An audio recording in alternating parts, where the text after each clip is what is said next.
ముందుగా మహిళలందరికీ మహిళా దినోత్సవ శుభాకాంక్షలు. నా పేరు శ్రవంతి. దోమకొండ ఎస్ఐగా విధులు నిర్వర్తిస్తున్నాను. మా నేటివ్ సిద్దిపేట. మా అమ్మా నాన్నల ప్రోత్సాహంతోనే నేను ఎస్ఐ జాబ్ కొట్టడం జరిగింది. నేను గతంలో టీచర్గా వర్క్ చేశాను, తర్వాత పంచాయత్ సెక్రటరీగా వర్క్ చేశాను, తర్వాత ఎస్ఐ జాబ్ రావడం జరిగింది. 2020 బ్యాచ్ నాది.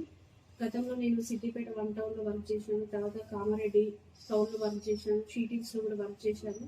సో ఈ నా విధుల్లో భాగంగా మహిళా సమస్యలు ఏంటి, వాళ్ళకున్న ప్రాబ్లమ్స్ వాళ్ళు ఎట్లా ఫేస్ చేస్తున్నారు అని తెలుసుకోవడం జరిగింది.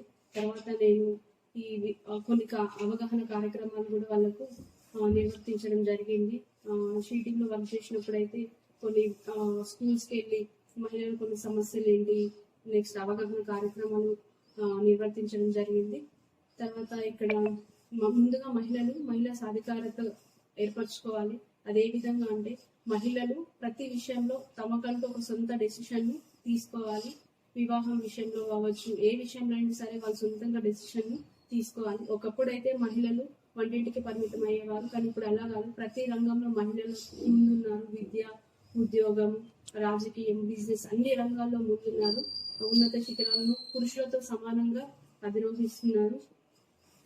నెక్స్ట్ తీసుకున్నట్టయితే ఇప్పుడు ఖచ్చితంగా మహిళలు అన్ని విషయాలు తెలుసుకోవాలి. వాళ్ళు చదువుకున్నట్టయితే వాళ్ళ ఇల్లు బాగుపడుతుంది, అదే విధంగా దేశం కూడా బాగుపడుతుంది. మహిళలు చట్టాల పట్ల అవగాహనలు కలిగి ఉండాలి. పోక్సో చట్టం, గృహహింస చట్టం, అన్ని చట్టాల పట్ల వాళ్ళకు అవగాహన కలిగి ఉండాలి.